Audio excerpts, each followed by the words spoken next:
આજે આપણે ધોરણ 11 સાયન્સ નવા પ્રકરણની શરૂ કરીએ. જે પ્રકરણ છે આપણે 10મા ધોરણમાં જે ભણી ગયા છીએ એના ઉપયોગથી આપણે કામ કરીશું. તો એ જે પ્રકરણ છે આપણે ત્યાં આગળ માત્ર ત્રિકોણમિતિ એવું જ કહેતા હતા, અને અહીંયા જે વસ્તુ આવે છે તમારી પાસે એ ત્રિકોણમિતિય વિધેયો એવું આપણું પ્રકરણનું નામ છે. શું નામ છે? ત્રિકોણમિતિય વિધેયો એવું આપણું નામ છે. બરાબર છે? અને એ નામ ઉપરથી આપણે દાખલાને કે પેલા રકમને કે શરૂઆત કરીશું કે આપણે ધોરણ 10માં માત્ર ત્રિકોણ ભણી ગયા છે, અને એ ત્રિકોણ એટલું લખતા કે ત્રિકોણમિતિ. બરાબર છે? કોટિકોણના સ્વરૂપો. બરાબર? ત્રિકોણમિતિ વિધેયો એવું. અહીંયા જે આપણે પ્રકરણ 2 માં એવું ભણ્યા કે ત્રિકોણમિતિના પ્રતિવિધેયો ભણેલા છે. બસ હવે આપણે એ ત્રિકોણમિતિનો ફરી ઉપયોગ કરવાનો છે. ત્રિકોણ એટલે ટ્રાયનો 3 બાજુ ત્રિકોણ, અને ટ્રાયએંગલ એટલે ખૂણા એવું કહે છે. 3 બાજુઓના માપ. ત્રિકોણમિતિ ત્રિકોણમેટ્ર એના પરથી માપ, બાજુઓના માપ. જેમ કે કોઈ પણ વસ્તુના ખૂણાનું માપ શોધવા માટે આપણે એનો ઉપયોગ એવું પણ કરેલો ઉત્સેક કોણ અને અવક્ષેપ કોણ માટે પણ કરેલો છે. જો તમે આવું કામ કર્યું હશે તો તમને ખબર છે. ઉત્સેક કોણ એટલે તમારી સમક્ષ ક્ષિતિજથી વસ્તુ જો ઉપરની બાજુ હોય એટલે આ નિરીક્ષણ વસ્તુ તમે નિરીક્ષણ કરેલા એ નિરીક્ષણ દિશા તમારી દ્રષ્ટિ ચેતા અને આ સમક્ષ ક્ષિતિજ રેખા વચ્ચે જે ખૂણો બને છે એને ઉત્સેક કોણ આપણે એવું કહેતા હતા કે ઉપર તમારી જે દ્રષ્ટિ છે એનાથી સીધું જુઓ એટલે સમક્ષ ક્ષિતિજ રેખા, અને તમે ઉપર જોતા હો બરાબર તો એ દ્રષ્ટિ રેખા છે. એટલે સમક્ષ ક્ષિતિજ રેખા એટલે કે ક્ષિતિજ રેખા કશો તો બી ચાલશે, કારણ કે આ સમક્ષિતિજ એટલે આલેખની અંદર આડી રેખાઓની સમક્ષિતિજ રેખાઓ આપણે કરીએ છીએ. તો ક્ષિતિજ રેખા અને દ્રષ્ટિ રેખા વચ્ચે બનતો ખૂણો જો ઉપરની બાજુ તો હોય ક્ષિતિજ રેખાથી તો ઉત્સેક કોણ, અને ક્ષિતિજ રેખાથી વસ્તુ નીચેની બાજુ હોય અને જે ખૂણો બને છે એને આપણે અવક્ષેપ કોણ એવું નામ આપેલું છે. એટલે કે ખૂણાના માપ ઉપરથી વસ્તુ કેટલી ઊંડાઈ છે બરાબર, અથવા તમે કેટલું ચાલવાથી વહેરાની અંદર જઈ શકો છો, અથવા કેટલું ઉપર જોવાથી કેટલી ઊંચાઈ પતંગ કે વિમાન ઉડી રહ્યું છે, કે બે ટાવરો વચ્ચે કોઈ એક ટાવર હોય અને કોઈ મોટું બિલ્ડિંગ હોય તો કયું બિલ્ડિંગ ઊંચું નીચું કે કયું ટાવર નીચું છે એની વાતો આપણે કરી ચૂકેલા છે ધોરણ 10માં. હવે આપણે એક વસ્તુ તમે ભણેલા છો, મને એવું લાગે છે કે તમને આવું જ્યારે કહેવામાં આવતું તો sin 30 એટલે તમે સીધો જવાબ કહી દેતા. એનો જવાબ 1/2 થાય છે. બરાબર છે? sin 30 ની કિંમત 1/2. હવે આ sin 30 ની જે કિંમત 1/2 છે ત્યારે ઘણી વખત આપણે એવું આવું લખતા હતા, મને કદાચ આપણે કોષ્ટક બનાવ્યું હશે. પહેલા કોષ્ટકની વાત કરીએ એટલે એના પરથી મારે 2 વાત થઈ શકે. આને જે કહીએ છીએ એને આપણે શું કરીએ છીએ? માને કે આપણે વર્તુળ દોરીએ છીએ બરાબર, તો આપણે અહીંયા ખૂણાનું માપ 30 અંશ, 60 અંશ, 90 અંશ, 180, 120 આવા અલગ અલગ 270 આવા માપ આપણી પાસે આવતા હોય છે. બરાબર? જો એવા માપ હોય તો આપણે જો વર્તુળ હોય આપણી પાસે તો આ 4 ખૂણા બનીને 4 ખૂણા 90 અંશના છે. એટલે તમે 90 ઉપર ટપકો કરો છો એટલે એના અંશ માપ કહેવામાં આવે છે.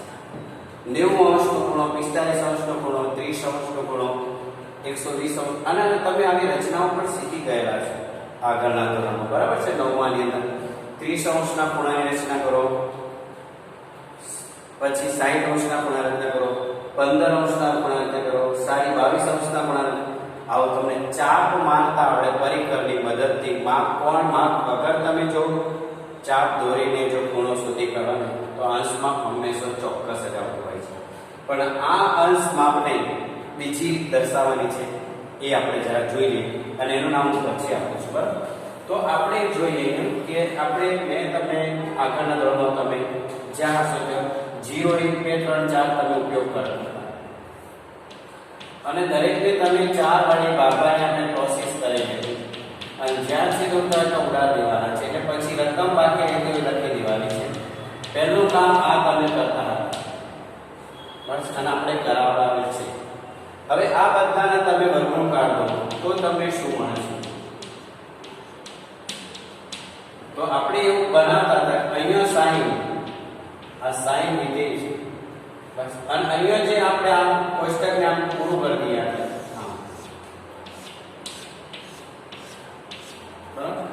તો આ જે ખૂણા મળ્યા તમને એ કયો અંશનો? પહેલો જે છે 0 અંશનો ખૂણો છે બસ, એવું મેં તમને લખાવડાવ્યો છે. પહેલો જે ખૂણો હશે એ 0, પછી જે આવે છે 30, પછી આવશે 45, પછી આવશે 60, પછી આવશે, આવું આપણે ભણી ચૂકેલા છે બસ. આ કોષ્ટકને તમે આમ જોઈન્ટ કરી દેજો એટલે તમને ખ્યાલ આવશે. આ વચ્ચેનું જે મેં લખ્યું એ તમારી સમજ માટે દર્શાવું છે. આ આપણી સમજ છે કે આપણને કેવી રીતે ખબર પડે છે એની આપણે આ વાતો કરી. હવે હું એમ કહું કે sin 0 ની વેલ્યુ કેટલી? તો તમે કહેશો 0. sin 30 અંશનો ખૂણાનું મૂલ્ય કેટલું? હમણાં જે મેં આવ્યો. પછી એમ કે sin 45 ની વેલ્યુ 1/, sin 60 ની વેલ્યુ કેટલું? sin 90. હવે આ અંશ માપ છે અને આ મૂલ્યો છે. હવે અંશ માપને ખૂણા દર્શાવવાની રીત છે. માનો કે તમે ઘણા દાખલા એવા કરતા હતા કે tan 60 ની વેલ્યુ મૂકતા તો √3 એવું કે મૂકી દે, tan 30 મૂકતા તો 1/√3 લખતા. બસ આ બધી વેલ્યુ તમને ખબર છે. પણ અહીંયા બે માપથી આપણે આગળ ચાલવાના છે. બીજું એક માપ, જેમ કે તાપમાન માપવા માટે અંશ માપ છે, ફેરાનહીટ છે, બરાબર, કેલ્વિન છે, આવા માપ છે. ડોક્ટરના થર્મોમીટર 98 થી ચાલુ થાય એવું તમને ખબર છે, બરાબર, 212 સુધી હોય છે. જ્યારે સેલ્સિયસનું માપ 0 થી 100 હોય છે. આવા એના ભાગ છે. એટલે 0 અંશ બરફ થાય ને તો તમારા 98 અંશ ફેરાનહીટ થયું એવું તમારે જવાબ આપવાનો છે. એટલે 0 અને 98 સરખા ચાલતા છે. અને પાણી 100 તાપમાને ઉકળે ને તો 212 ફેરાનહીટ છે. એટલે બંનેની અંદર આપણે ડિફરન્સ છે. એ જ વસ્તુ અહીંયા આપણે કરવાની છે. આ જે 30 અંશ છે સાંભળો, હવે મારે ખૂણો 30 અંશ છે, થીટા બરાબર 30 અંશ, એને મારે પાઈ છેદનો 180 વડે જો ગુણી કાઢું ને અને હું છેદ ઉડાડું તો 3 6 થાય, એટલે મને π/6 મળે. એવી રીતે જો મારી પાસે થીટા 45 હોય અને હું એને જો π/80 વડે ગુણી કાઢું તો 45 ચોક 180 થાય. તમારે કરવું હોય તો કરી લેજો. 45 * 90 અને 90 * 180 એટલે 4. માનો કે તમારી પાસે 60 અંશનો ખૂણો છે, આ બધામાં તાર થીટા કરીશ તમને, બરાબર. પછી આપણે એનું વાક્ય વાપરીએ એટલે તમને 60 * π/180 લખી દો તો 6 તારી 18 π/3 થઈ જશે. હવે તમે માનો કે 90 લઈ લો તો 90 * π/180 તો 9 * 2 = 18 એટલે π/3. હવે તમે જોઈ શકો છો π/6 π/4 π/5 યસ ઓર નો. આ માત્ર 30 45 60 અને 90 અંશના ખૂણા છે. અંશ માપને જ્યારે તમે પાઈમાં ફેરવી દો છો, પાઈના ગુણકમાં કેમ તો એને રેડિયન કહેવામાં આવે છે. શું કહેવામાં આવે? એટલે થીટાનું મૂલ્ય જો આમાં આની પાછળ તમારે RAD લખી દેવાનું. શું લખી દેવાનું? RAD. જો આવું ના લખવું હોય તો તમારે π/6 અને આને આગળ જે થીટા લખો છો તમે થીટા એની આગળ c કરી દેવાનું. આમ આગળ સાઈડમાં c કરી. પણ આપણે એવું નથી કરવું, આપણે માત્ર π/6 ની પાછળ જ રેડ રાખી છે એટલે આ રેડિયનના માપ થઈ ગયું છે. એટલે થીટાનો આ રેડિયન માપ છે. એટલે થીટા રેડિયન માપ તો π/6 તમે જે લખતા હોય તમારે. એટલે માપ બદલવાની બે રીત છે, અંશ માપ અને રેડિયન માપ છે. થીટા રેડિયન અથવા થીટાની ઉપર c કરી દો. આ માત્ર આડી પર c કરી દો, અત્યારે તમારી પાસે બધા રેડિયન માપ છે. અને આવું ના લખો, અહીંયા ના લખો, આ શબ્દ તમે અહીંથી કાઢી નાખો, બરાબર. તમે આ લખો છો થીટા સેલ્સિયસ રેડિયનમાં ફેરવી દો, અથવા અહીંયા RAD લખી દો, અથવા તો આપણે એવું લખીશું થીટા રેડિયન જ રાખીશું એટલે તમને જલ્દી પડશે. તમને જે થીટા આપેલો અને π/180 વડે ગુણી કાઢો એટલે જે મૂલ્ય આવશે એ એનું રેડિયનનું માપ થઈ જાય, ખૂણાનું મૂલ્ય અંશમાં. અને આને અંશમાં ફેરવું હોય તો આનું ઊંધું કરી દેવાનું 180 વડે. એટલે અંશ માપને રેડિયનમાં ફેરવવા માટે π/180 વડે ગુણવા, અને રેડિયન માપને અંશ સેલ્સિયસમાં લઈ જવું હોય તો 180/π. એટલે ખૂણા દર્શાવવાની બે રીત છે, અંશ માપ અને રેડિયન. આવી એની વાત છે.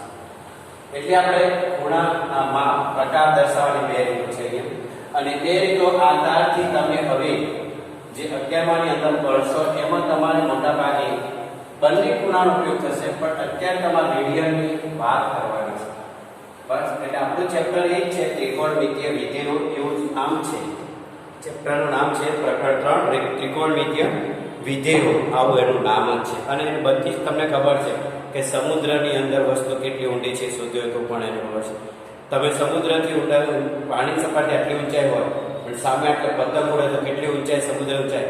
આવા આપણે દાખલા પૈસા ધોરણ 10માં અંતર અને ઊંચાઈ ત્રિકોણમિતીય કોટિકોણ પ્રતિ વિધેયોની અંદર આપણે વાતો કરેલી. 90 થી θ બાદ કરે એટલે વિધેય બદલાઈ જાય. બસ આવા આપણે દાખલા કરીશું. અહીંયા આપણે રેડિયનની એટલે ખૂણાના માપ દર્શાવવા માટે બે એકમનો ઉપયોગ થશે, અંશ માપ અને રેડિયનનો ઉપયોગ કરવાનો છે. અંશ માપ ખૂણાને અંશ વડે દર્શાવવામાં આવે છે અને ખૂણા રેડિયન માપને ખાલી ખૂણો દર્શાવો થીટા, અથવા તો થીટા રેડિયન લખો અથવા થીટા ઉપર માથા ઉપર શીખવવાનું. બરાબર. હવે એક ખૂણામાંથી બીજા ખૂણામાં રૂપાંતર કરવા માટે મેં તમને પહેલા જ માપ્યા છે. એટલે ખૂણાના માપ દર્શાવવાની રીત બે છે. બસ ખૂણાને બે રીતે દર્શાવી શકાય છે. જે ખૂણાનું મૂલ્ય છે, ખૂણાના મૂલ્યને બે રીતે દર્શાવી શકાય છે.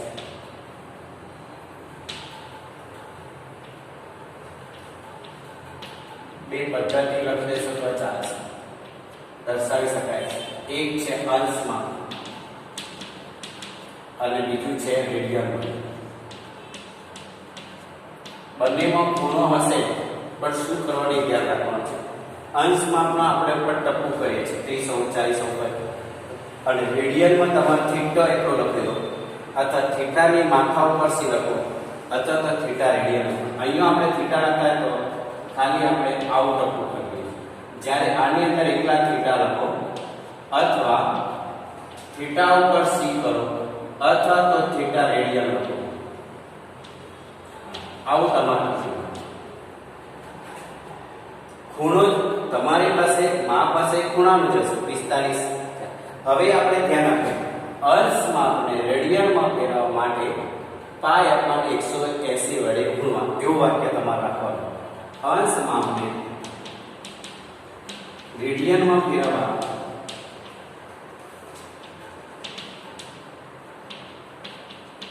ફેરવવા માટે પાય અપન 180 વડે ગુણવાનું. એટલે થીટા જ મળશે. ખૂણો તમને થીટા જ મળે બંને કે થીટા તમારા અંશ માપમાં છે તો રેડિયન બતાવશે. એટલે આમાં મેં જે લખ્યું હતું તમારું કે sin 30 બરાબર 1 અને પછી મેં 30 જે ખૂણો છે એને હું પાય અપન 180 વડે ગુણું તો તમને કીધું હતું કે 6 તારે એટલે π/6 એટલે π/6 અને 30 બંને ખૂણાના મૂલ્યો છે. પણ આ જે છે અંશ માપમાં છે અને આ જે છે રેડિયન માપમાં છે. ખૂણો એટલે થીટા જ કહેવાનો છે આપણી પાસે થીટા. થીટાને એક જ ખૂણા થીટા જ કહેવું જરૂર છે. આલ્ફા બીટા ગામા ગ્રીક ગુણાક્ષરનો કોઈ પણ અથવા તો કેપિટલ એબીસી ના અક્ષરનો પણ ઉપયોગ થાય છે. એટલે છે થીટા પણ થીટા દર્શાવવાની રીત બે છે. બરાબર, બે પદ્ધતિ છે. સરસ, એવું આપણે કહી શકીએ. અને બીજું વાક્ય લખો કે થીટાની રેડિયન માપને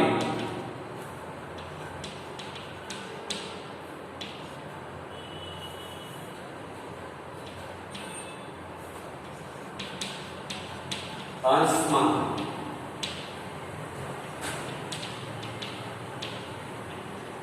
ફેરવવા માટે 180/π વડે. બસ આ બે વસ્તુ પર તમારે ભાર રાખવાનો છે. બંને ખૂણા તો આપણે ઉદાહરણ જોઈએ એટલે તમને હમણાં ખબર પડી જશે. હું કહી દઉં છું કે 30 45 60 90 ને રેડિયનમાં ફેરવો. સેવન ફેરવો છે તો એના રેડિયનના માપ તમારે જોવા હોય તો એ આપણે જોઈ લઈએ. અંશ માપને 30 40 45 40 50 ત્યારે ઉપર આપણે ટપકું કરીએ. રેડિયનની અંદર ટપકું નહીં, સી લખો થીટા ઉપર એટલે તમને જે મૂલ્ય આપેલું છે એના પરથી પણ તમારે થઈ શકશે.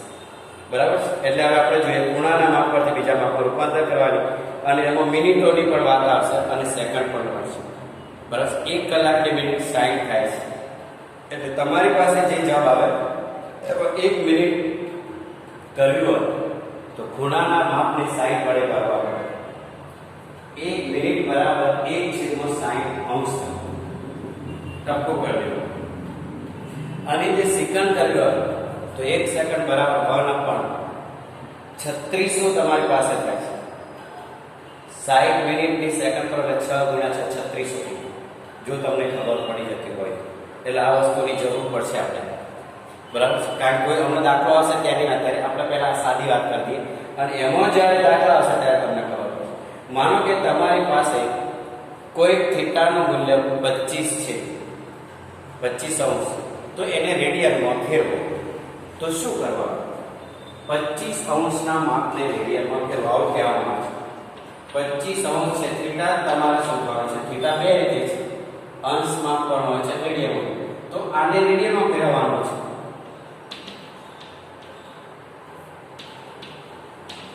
ફેરવો અથવા રૂપાંતર કરો. તો તમારે કશું જ કરવાનું નહીં. 25 × π/180 થાય. હવે તમારામાં છેદ હોતો હોય તો ઉડાડવાનો, ના હોતો હોય તમારે ગુણાકારમાં જવાબ લખી દેવાનો છે.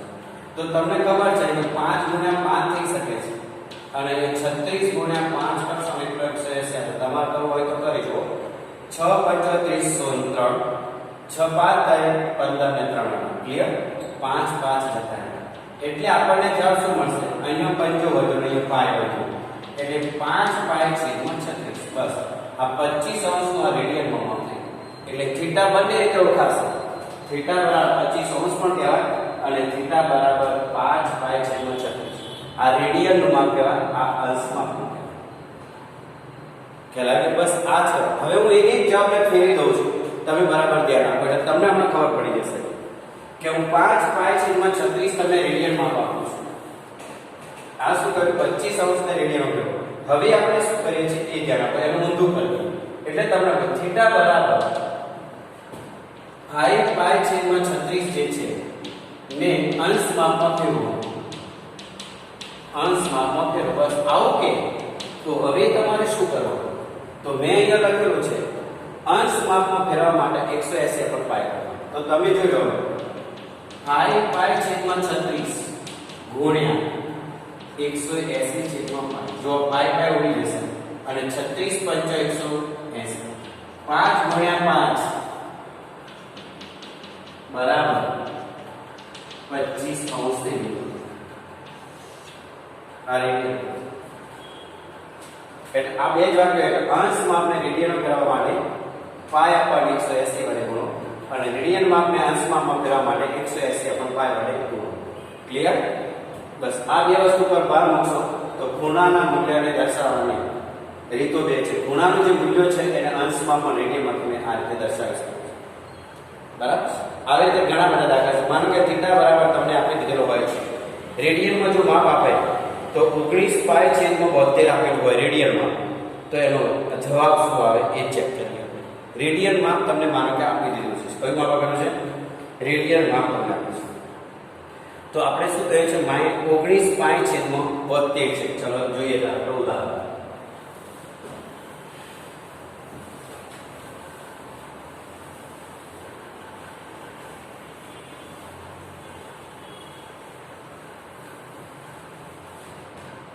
શું મેં કીધું છે તમને? 19π/72. બરાબર. થીટા RAD છે માની લો ને 19π/72 છે. આને તમારા અંશ માપમાં ફેરવવાનું છે.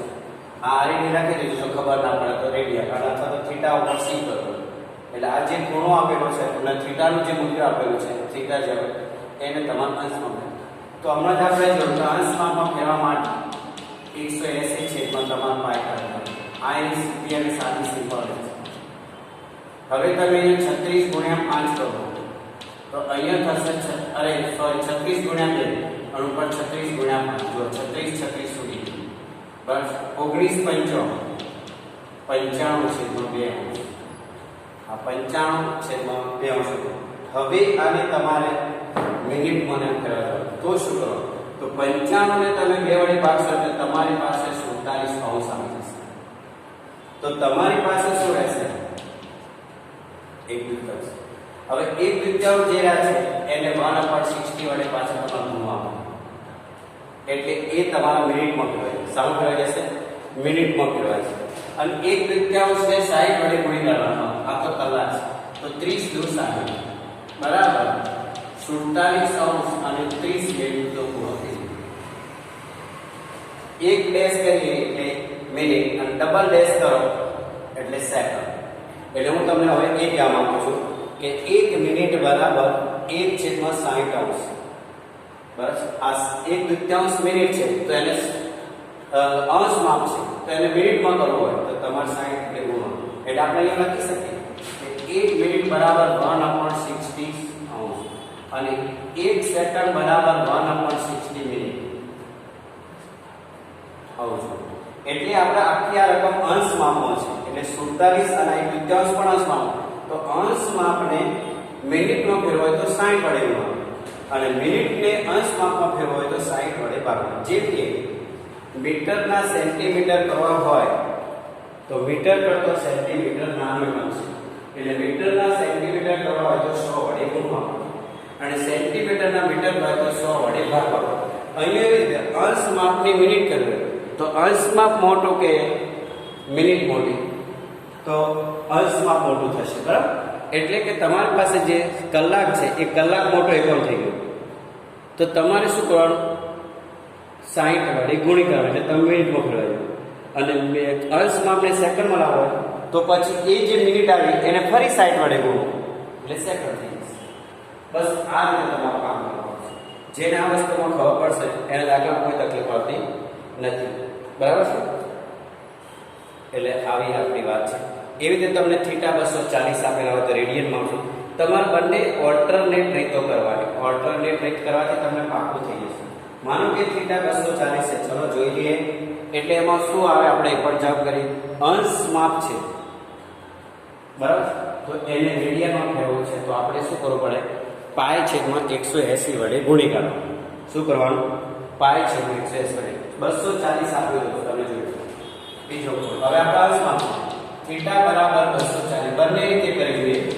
આને રેડિયનમાં ફેરવવું થઈ જશે.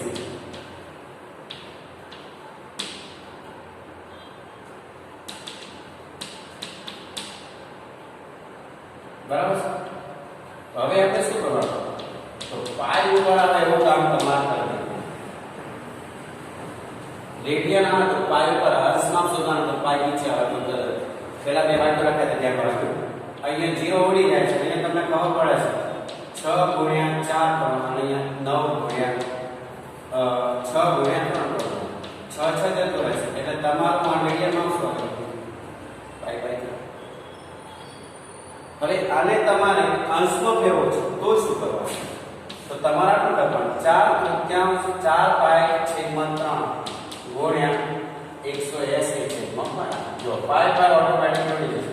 6 કર્યા એટલે 60 એટલે તમારી પાસે આવશે 4 ગુણ્યા 60 બરાબર 240. જો તમારા બંને જવાબ ઓટોમેટિક મળી જશે.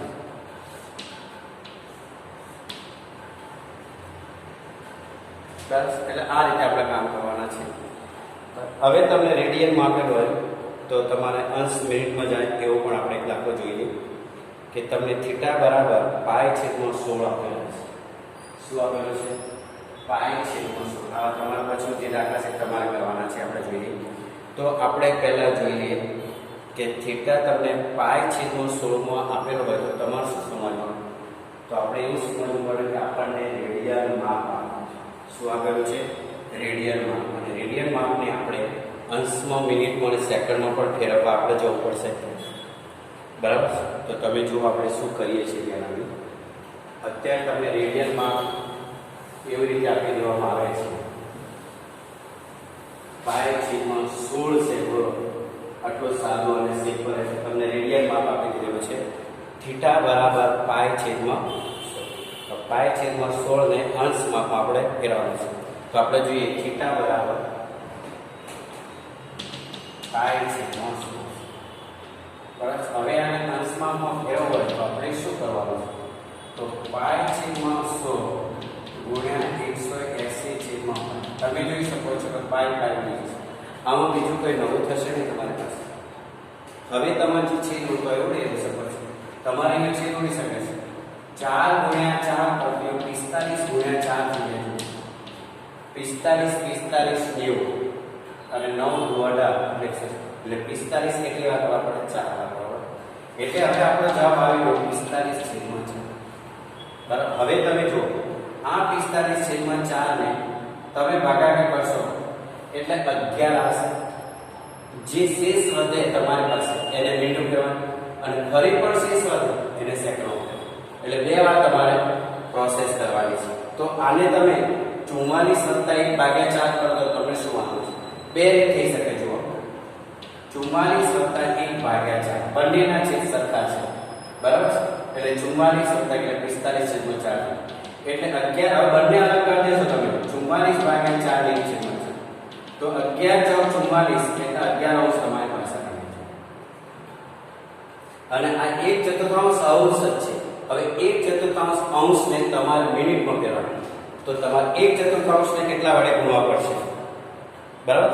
તો તમે 1/4 જે છે એને તમે 11/16 હા વાંધો નહીં. તો 1/4 ને તમારે 60 વડે ગુણી કરવાનું ગુણ્યા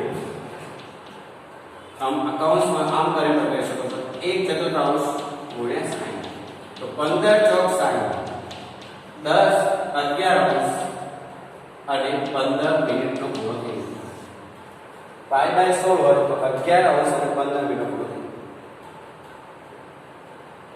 ગયો. બસ આ થીટાની વાત. ક્યારેક થીટા એવો પણ આપી દીધેલો છે કે જેમાં હું થીટા અંશમાં આપેલું છે બરાબર. શેમાં આપેલો છે? અંશમાં અંશ. અને એ અંશ માપને એવું કહેવામાં આવે છે કે થીટા જે છે 11/16 કે π/16 અથવા દાખલો થઈ ગયો છે.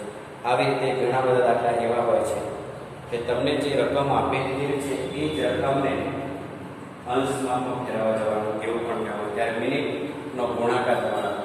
માનો કે થીટા બરાબર 11/16 હોય અને આપણે અંશ માપમાં એને ફેરવવો છે 11/16 એટલે અપૂર્ણાંક છે તો એને અંશ માપમાં ફેરવાઈ જાય છે.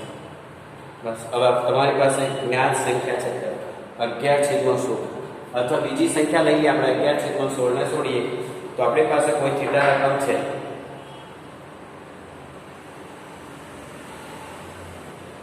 થીટા બરાબર -4 છે. તો -4 ને અંશ માપને ખૂણામાં ફેરવો તો કેવું થાય છે? તો તમારે આ દાખલા કરવા માટે પ્રેક્ટિસની જરૂર છે. -4 હોય તો એને તમારે રેડિયન માપની અંદરથી જે છે એને તમારે 180/π વડે મૂકવાના છે બસ. કારણ કે આ જે માપ છે રેડિયનનું છે એવું કહે છે અને આ થીટા છે. હવે તમારે -4 ગુણ્યા 180 પાઈની કિંમત મૂકવાની 22/7. કારણ કે આપણી પાસે પાઈ ઉપર નથી કે ઉડવાનું નથી. જો પાઈ આપેલું હોય તો જલ્દી ઉડી જાય, અંશમાં જલ્દી આવી જાય. પણ આપેલી કિંમત જ્ઞાત છે ને રેડિયન છે એવું કે -4 રેડિયન એવું થઈ ગયું. ચલો થીટા બરાબર -4 રેડિયન આવું તમને કહી દીધું. તો તમારા અંશમાં અહીંયા પાઈ નથી હવે તમારી પાસે નથી તો આપણે પાઈની જગ્યાએ હવે તમારો સાંકડો ઉપર જશે એટલે શું થાય છે જુઓ -4 × 180 × 7 છે. જેટલું નાનું થઈ જતું હોય એટલું પહેલા નાનું કરતા શીખવા. એટલે આપણે પાસે આવશે -2 × 7 એટલે -14 × 180/11. હવે આપણે આ બંનેનો ગુણાકાર કરવાનો અને પછી 11 વડે ભાગવાનો. નાનામાં નાની શેષ થઈ જશે એટલે ભાગફળ જે આવશે એ મોટું અંશમાં આવશે અને બાકી જે રહે છે એને પાછું 60 વડે ગુણો અને પછી પણ પાછું 60. આવો પ્રયત્ન તમારે કરતો રહેવાનો એટલે તમારો જવાબ આવશે બરાબર. આ બંનેનો જે ગુણાકાર આવશે 18 × 14 18 × 180 તમને ખબર છે અને 18 × 72 એટલે 2 5 2520/11. અમે કેવી રીતે ગુણાકાર કર્યો છે? પહેલા 18 અને 10 તો કરી દેવાનો એટલે 18 × 180 અને પછી 18 × 72 રૂપિયા થાય એટલે તમારે 18 × 14 કરવા જવું પડે નહીં. બસ આ જ તમારે ટેકનિક કરવાની છે. હવે તમે આને 11 વડે ભાગવાનો પ્રયત્ન કરો બરાબર. 11 વડે અથવા તો તમે ઉપરની 11 ની ચાવી જો તમને આ બધું ખબર પડી જાય 11 ની ચાવી શું છે? તો આપેલા સંખ્યા જે છે એના એકમના અંકોનો સરવાળો એકમ લઈ દશક છોડી પાછી 100 એવું સરળ. અને તે દશકના અંકોનો સરવાળો દશક એક લઈ એક છોડી જો બંને સરવાળા સરખા તો તફાવત 0 થઈ જાય તો 11 વડે ભાગી શકાય. આની અંદર એવું લખતો જો 2 ને 2 4 થાય અને -4 અને આપણે 5 છે એટલે તમે જો એની અંદર તમારે કરવા જવું હોય તો તમારે -5 2 એટલે ત્યાં 9 સંખ્યા આવે એવો તમારે પ્રયત્ન કરવો તો તમારો દાખલો થઈ શકે છે. બરાબર? એટલે આપણે તો આપણે રીતે ભાગાકાર કરીએ છીએ. તમને બે રીતે આપી દઉં છું. -2519 કરો 19 કરી દો ને એક સંખ્યા બાદ કરો પાછળમાંથી તો તમારી સંખ્યા થઈ જશે. 2519 કરો અને એમાં એક ઉમેરો બસ તમારો જવાબ ઓટોમેટિકલી બની જશે. -2519 + 1 એટલે 2519 એટલા માટે કરવાના છે કે જે તમે 11 વડે ભાગી શકો છો અને તમારી અપૂર્ણાંક સંખ્યા આવે પ્રયત્ન કરવાનો છે. આપણે એવું નથી, આપણે આપણી રીતે જઈશું એટલે તમને થોડી ખબર પડે પછી એ રીતે તમે ઉપયોગ કરજો. 25 20 ભાગે તમે 11 કરી શકો છો. 11 × 22 3 11 × 22 ફરી જોયો. હવે તમારી પાસે વધશે 10 ઉપરથી 16 10 11 લખવાનું. હવે એટલે તમારે અહીંયા હવે લખી દે માઈનસ ચિહ્ન આગળ કરો. હવે -229 સરસ આવ્યું. હવે તમારી પાસે 1/11 વધે કારણ કે 1 શેષ અને 5 એટલે અપૂર્ણાંકમાં જવાબ. હવે 1/11 ને તમારે મિનિટમાં ફેરવો એટલે 60 વડે ગુણવા જવાનું. કેટલા વડે ગુણવાનું? 60 વડે. અને 60 વડે ગુણી અને પછી પાછો તમે ભાગાકાર કરશો એટલે તમારો જવાબ શું આવે એ પણ ગુણ્યા 60. પણ જ્યારે તમે આવું કરો છો ત્યારે ડેશ કરી દેવાનું અને અંશમાં આવશે. શું છે? અંશમાં. એટલે -229 11 × 55 થાય છે તમારી પાસે. એટલે 5 મિનિટ આવશે અને ફરી તમારી પાસે 5/11 વધે છે. 5 તમે કૌંસમાં આવું લખો લખી શકો આવું કરી એટલે તમને ખબર પડતી રહે. હવે જો આગળ શું થાય છે એટલે કે -229 અંશ હવે 5 મિનિટ થઈ ગઈ. હવે તમારી પાસે 5/11 મિનિટ છે એને તમારે સેકન્ડમાં ફેરવવાનું એટલે અહીંયા ડબલ ડેશ કરી દેવાનું. મિનિટ બે સેકન્ડ નામે નંબર ડબલમાં ફરી 11 × 55 એટલે 5/25 થઈ ગયું. બરાબર? અહીંયા 5 અત્યારે સોરી એટલે ફરી તમારે અહીંયા સીધું નહીં બનાવવાનું. આપણે રીતે જઈશું 60/5 એટલે ફરી તમારે શું થશે? -229 અંશ 5 મિનિટ અને અહીંયા 11 × 55 બરાબર. એટલે તમારે 60